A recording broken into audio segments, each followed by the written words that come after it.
episode of NC Beer Guys. I'm Glenn, Dave's behind the camera.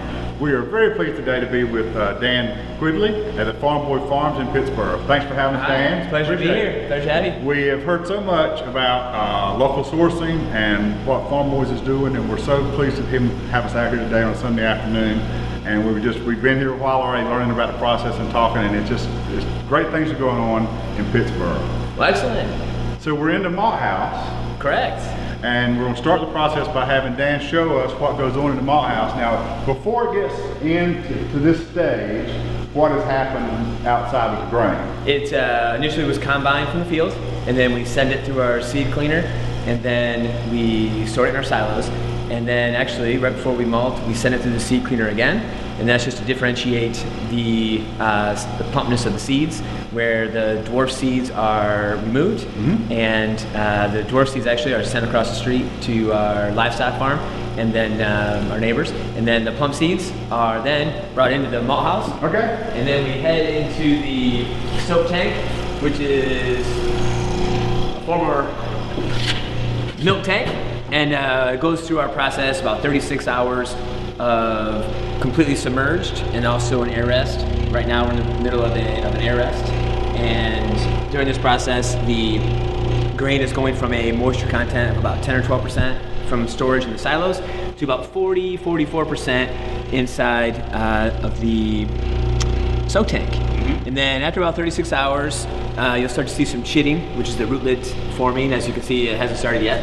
And after it does start chitting, then it goes. And for you who don't know that term, that's the little white, what you and I might call a root. It's not actually a root in that sense. It's the chit that comes out on this thing, and you'll see it when it's moved. But they pop out of each one of these little grains. Correct. And the proper term for that is a chit, C-H-I-T. Correct. Okay. Yep. Then, after it has started to chit, it goes into one of our germination tanks, and inside here you can see where the rootlets have definitely started to grow. You see the little white hairs, that's the little rootlets. And during this process, the aquaspire, or the plant, is growing inside, and it is growing, and as it's growing, it's becoming modified. The starch that's inside is converting into a sugar, and what you can do is actually a ballpark is when the rootlets are about twice the size of the seed head. It's an indicator of the modification process that's occurring inside. Also, obviously, the scientific part is to slice it open in half, and you can actually see the aquaspire inside growing, and you can see the modification of the starch inside the seed head as well. And how long? So it's in the soak tank for about 36 hours, and then it's inside our germination tanks for about 3 days. And during that process, there is a turning.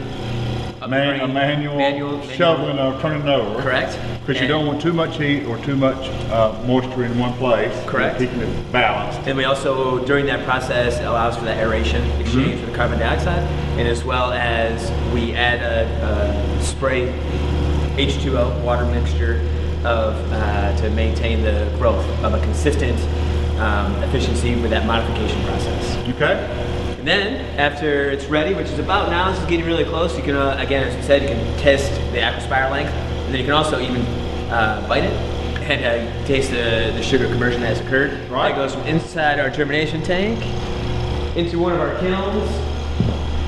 As kiln number 1, kiln number 2, inside our kilns there is a 8-foot long tray, and it's about 9 inches deep, and that's where we put our malt in, and then our green malt, and then as a part of the killing process, there are different temperatures, and we regulate those with our temperature probes and humidity probes that are inside, and that's how we do that process. And that's about a 24 to 30 hour process based on the conversion of... and how do you know when it's ready to leave the kiln?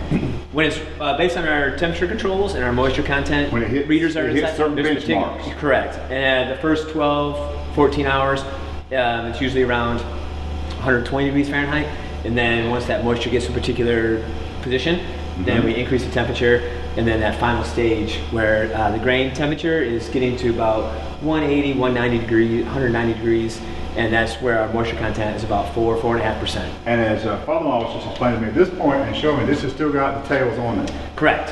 And then we're going to the next process, bringing it out of the kiln. Brings out of the kiln, and then we put it into our storage bins here, and then in here,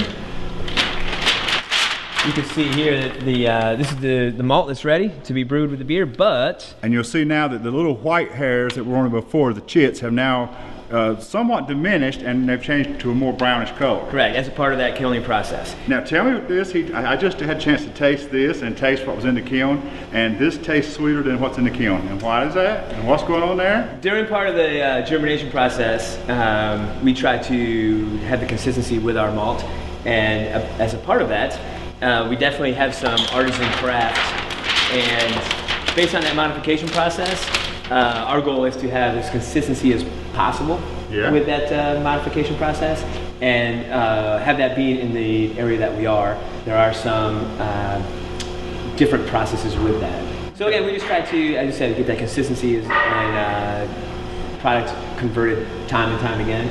But then each craft artisan malt session is just a little bit variable with that. And as our viewers won't quite get the sense of, you can imagine the smell and the taste of this whole process. It's just so invigorating for a brewer and anybody who knows anything about beer. So then we're here, and what's the next out the door process? The last step is to actually, it's from this tank. Actually, we take our forklift and bring that up to our second floor, and then on the second floor you can see our debearder. And what happens is the malt goes in there, and part of that process is all the grain is agitated, and then the rootlets are taken off. And then from there, it goes into, this is what we're going to be showing here. It comes down this tube from the top. That's true. And it's dusted out. And then it goes into our sacks. And it winds up looking, the trash winds up looking like this little pellets, this little stuff in my hand. So the end root, the little hairs and the pellet, the chits, this is what's left. Correct. And the sustainability piece, actually we send this, there's this sophomore at UNC Chapel Hill, and he's actually using this material as a part of a compost project. So again, it's all of our... So everything's local sourced, and yet there's also another use for all the products that go out the door. Nothing much is trashed. Correct. That's great. Good. We're going to take in like other parts, and we'll be back on camera in just a minute. So one of the other things they do out at Farm Boy Farms in Pittsboro is grow hops. And contrary to what you might have heard, as we've learned today, North Carolina is not known for its hops, and frankly it's somewhat of a myth that it's hard to grow hops. It's hard to grow them right, and they do take a lot of attention, but they're being done successfully here at Farm Boy. And Dan's going to show us, we're here in mid-April, and this is what the hops look like in the ground now. And he's going to walk us through the process of harvesting the hops and how they go out the door here and what they're going to grow to look like and what it's going to take. These are Cascade hops, and what they're going to do, right, you can see right now they're about a foot tall. This is growth from this week. When hops, when they're really soaring here in North Carolina, they're growing about 1 foot a week, which is amazing. And you can see there's a lot of shoots coming out of the ground right now, and what we need to do is make sure that we properly weed and cut back all of these shoots. So we only send up 2 of the healthiest vines, and what that means is... And you pick those how? Can you tell by looking here what the healthiest one is? Well, what we're looking for is stiff, firm shoots.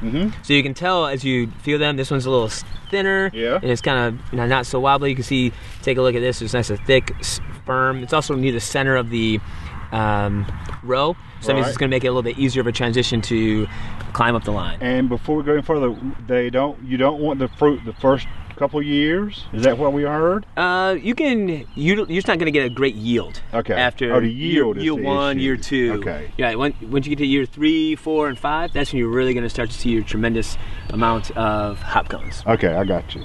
And here in North Carolina, so going back first, is that we're going to trim all these back and maintain the weeds, and then send up 2 shoots up the 2 vines with a B, vines up the line, and they'll grow to the top of our trellis, which is 25 feet tall. And when the hops get to be a chronological age, 3, 4, 5 years old, like we spoke about, and as well as when they get to that height, that's when some shoots start coming off, and each shoot has as much as 2 dozen hop cones. through the center, as it goes up the vine, you will see the hop cones, but then you really need that age, the chronological age, as well as the height to get the extensive amount of hop cones. And right now we're getting about 3 pounds per plant. In Oregon, the state of Washington, they're averaging about 5 pounds per plant. Okay. So we are a little bit lower on the yield here in North Carolina, but again, we're applying the most effective plant management strategies that we can. We have communicated with North Carolina State regarding what varieties grow well here in the Piedmont. And what varieties do we grow here? We see Cascade, Centennial, Chinook, Nugget, Willamette.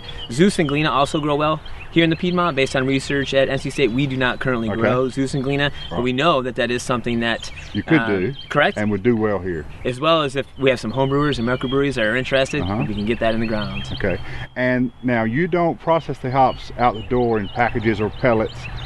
Your hops that go out to the customers are the whole vine? No, we focus on wet hop. Okay. So what you're mentioning is, this is our trellis actually is a flagpole system. You can, as you saw back up on the pole here, we can raise and lower that top line. And then when it does come time to harvest, we usually, we have a lot of volunteers or even microbreweries themselves come and they obtain the entire 25-foot line. Gotcha. And then they take the vine back to their microbrewery or back to their house if they're a home brewer, and then they cut off the cones and they go right into a wet hop brew. And that's a business decision you made here for the labor intensity of the packaging and the dealing with taking them off the vines and doing all the stuff. That second and primarily is just the sales piece, where people have, basically last year, all of our hops were sold before we even cut them down. And so that was the primary piece for that. And the year prior to that, we actually did harvest, and then we dried and vacuum sealed. And you've got them mostly under contract already? We have, with a few microbreweries, there's a couple hops, a couple varieties that there might be a little bit more variety or more availability, but basically your Correct. Is that the same for the malt? The malt is we've had some recent beer releases with Aviator, with the 919 Pale Ale. We have a few other beers coming out with some other microbreweries. They haven't been brewed yet, so I don't want to name those microbreweries yet. But we have some really cool, exciting things coming on. One thing I will mention is with a gluten-free beer with Crank Arm coming up in June. Once we finish up our malting process with our 2-row, that's going to be a next little project for us to work on the Milo, the gluten-free. We're going to sit down now inside and talk about the rest of what goes on at Farm Boys. So Dan, we've seen the malting process and we've seen the hops in the field. What else goes on at Farm Boy Farms that the viewers need to know about? We really focus on utilizing quality local products. And we grow American Malting Barley Association recommended 2-row varieties, specifically Conlin and Charles. We also grow Endeavor, and Endeavor has been outperforming Conlin and Charles regarding the malting characteristics, but it has yet to be added to the AMBA list.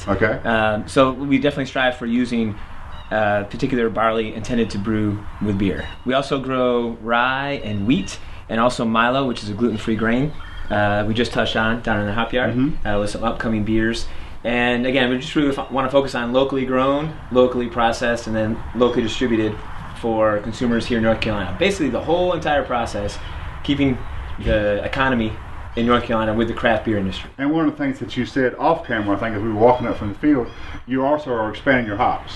Correct. We are expanding the acreage to, you hope to be... Our goal, as quickly as we can, is 3 acres, which would be about 6,000 plants, about 18,000 pounds. We are only using our already healthy rhizomes, and we've had about 95% positive success rate by planting our own rhizomes. Let's back up, make sure the viewer understands that. You're not just ordering in the so-called root a root from somewhere else and put it in the field. You are using only your own plants to generate the new acreage. Correct.